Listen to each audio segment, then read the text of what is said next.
Morning all. Hi. Morning everyone. Just a reminder for everyone, two sections as usual. First one for immediate use, second one for 10:37. Jane, we'll start off with you. Hi, how are you?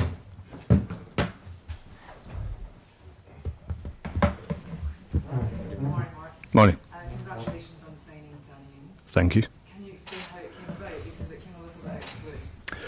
Yeah, I think it took everybody by surprise. It was a typical last day of the window, if we're honest. Deals were presented to me and the guys in the recruitment, and on occasions you think you're getting very, very close, and then obviously then they drift away, then they come back onto the radar, and Danny's situation was a little bit like that. At one point we didn't think we'd get it done, but thankfully everything fell into the correct sequence, and we're able to get it over the line, so we're absolutely delighted. I'm really pleased with the window we've had. If you look at the guys we've been able to bring in, we've been able to strengthen goalkeeping positions, the back positions, midfield, attacking threat at the top end of the pitch, and obviously bringing a striker in always makes everybody feel a little bit better, I think. Looking at the club statement, it says ahead of a permanent move next summer. Can you explain the actual terms? Yeah, it is a loan initially, but I think that was probably why the negotiation took so long. But it's one that clearly we want to do. I think the two clubs obviously had to come to an arrangement where they were comfortable with the deal that was on offer. So in the end, we got to a point where it was a win-win situation for both clubs, and more importantly for Danny as well, because he's coming to a club that clearly he's got a lot of affection for, and maybe a point to prove, and we're the perfect club for him at this point in his career. You mentioned that it was quite tight to get it in under the wire. We heard deal sheet extension involved, private jet involved. Do you get involved in that side of things, or like how did it work? No, I have to say I kept out of all that. It was quite a relaxing window for me, really. I have to say the process that Southampton go through in terms of recruitment is very impressive. Clearly, I have to have the final say and give the go-ahead that I sanction the actual players when they get presented to me. But all the work prior to that, in terms of background checks and due diligence, is all done before any player is presented to me. So that's reassuring from my point of view. I just have to worry about whether or not I feel they're good enough to play for Southampton, and clearly without fault almost every player that gets presented to me is of the required standards. So I've been really pleased. It's been quite an eye-opener in terms of how Southampton go about their business. So did you have a late one last night? Did you meet Danny when he arrived? I saw Danny late last night. We were just having a get-together as a staff, and both football side and business side. That was called by the chairman. So we had a drink at the end of it just to celebrate. Obviously, Danny came late on, and our owner, Mr. Gow, was present as well. So all in all, it was a good evening. And you mentioned he's a local lad.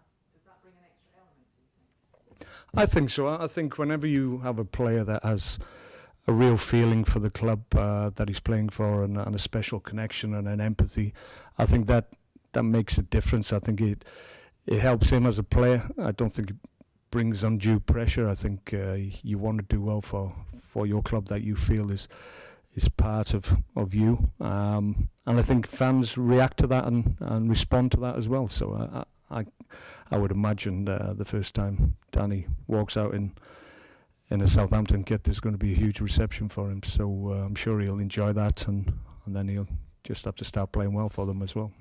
Well, you have Burnley on Sunday, Danny Ings' old club. It would be a nice story if he did start. Will he be available?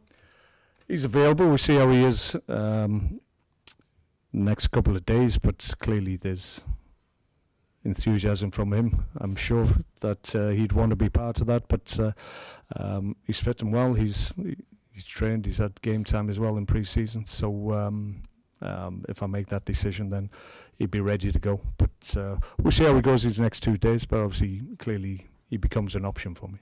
And of course, goals is something that we were lacking in last season. Is this primarily the reason that he's been brought in? Well, yeah, we needed to improve our ability to convert chances and create chances. We tried to do that, obviously, with like Stewie Armstrong coming in, who's obviously always scored goals from midfield positions. Moya Elyounoussi, who we feel is going to be a real talent in the Premier League. So we've tried to address that, and having Danny come in as well clearly is going to complement the strikers we already have. So if you look at our strikers, they all bring different qualities and different strengths to the squad. So the combination of all 4 strikers that we have is really good. So I think obviously we've got to start playing, we've got to start winning games and scoring goals, but I think we're in a better position in terms of our attacking threat this year. Just finally, are you happy that the window's shut before the season starts? I think it's got its pros and cons. I think the fact now the window's shut, you know exactly what you've got.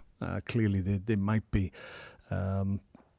if clubs allow it, there might be guys going out on loan or European clubs coming in and trying to take players out of clubs, but our stance, and we've told representatives of players and clubs themselves that once the window shuts, then we'll decide who goes out. It won't be anybody coming in with bids.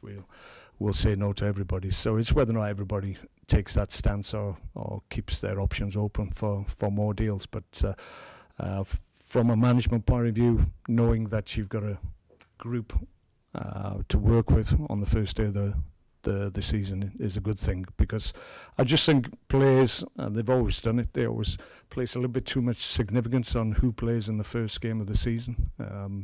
If they're not playing in that first 11, then they feel, goodness me, I need to move, and then they get agitated, and so you have two or 3 weeks of nonsense really, where nobody knows which way they're going. So hopefully he'll put a stop to that.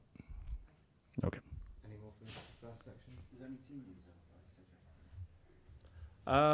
Cedric's been back since Monday. He was poorly last week, and he's come back, but he looks okay. He's a fit guy anyway, so I mean, he's obviously been to the World Cup. So if I feel he's right and he's ready, then it wouldn't be a problem for him to play.